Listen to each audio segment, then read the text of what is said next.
弟兄姊妹平安，今天是2022年的3月19号。今天的经文是诗篇63篇1到第8节，以赛亚书第5章第1到第7节，路加福音第6章第43到45节。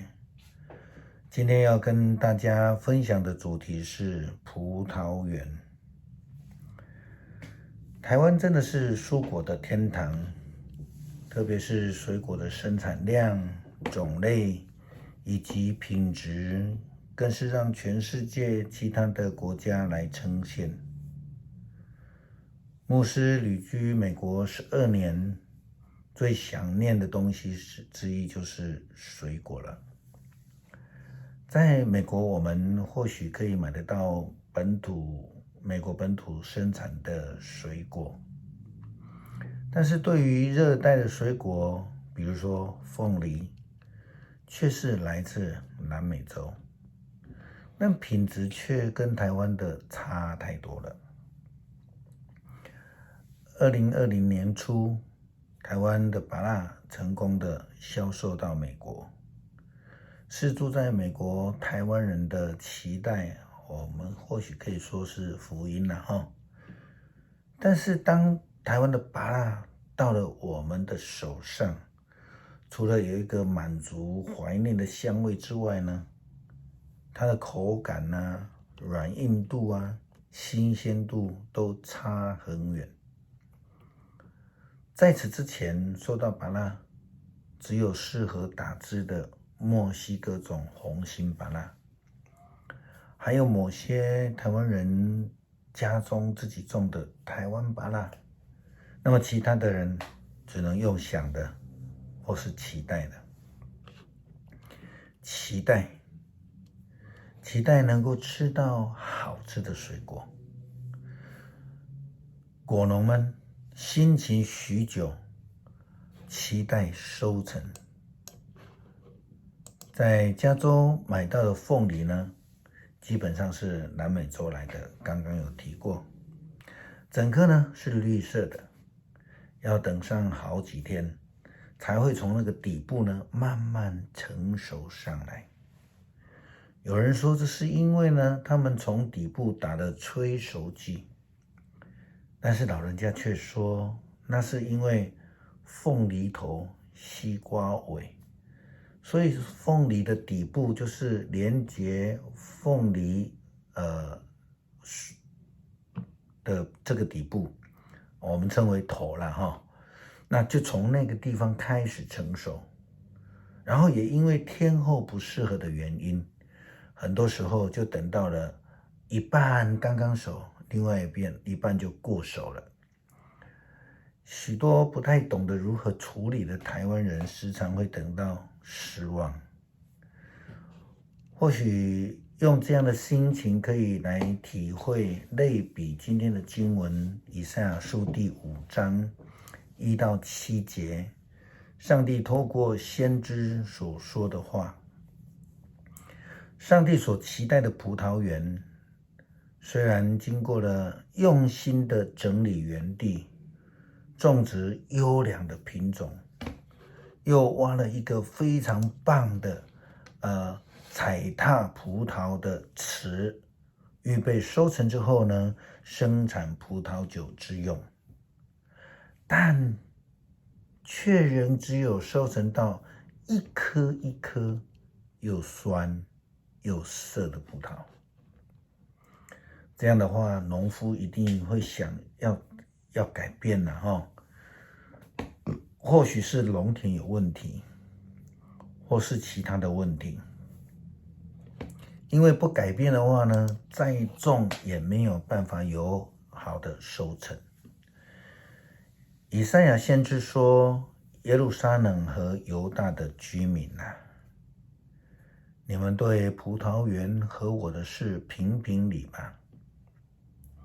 是不是我没有好好照顾呢？为什么它出产酸葡萄，而不出产我所期待的甜葡萄？看吧，我要这样处理我的葡萄园。我要拔除四周的篱笆，拆掉保护它的围墙，让野兽来吃园子里的果实，并糟蹋它。我要让它地上长满了野草，我不修葡萄藤，也不挖松土地。我要让地上长满了棘藜、荆棘。我甚至要禁止云降雨水。先知以赛亚讲到一个非常重要的重点：人们总是喜欢先怪别人，所以先知问：是不是我没有好好的照顾呢？上帝透过以赛亚先知这样表达，他要废掉这个葡萄园，让野兽来吃掉园里的果子，并糟蹋它。这一段经文也是一种比喻式的先知书。我们知道葡萄园是类比以色列国，葡萄指的是以色列人民。肥沃的小山，它是指的是应许之地，就是流奶与蜜的迦南地。他说：我所爱的亚伯拉罕的后裔选民耶路撒冷和犹太的居民。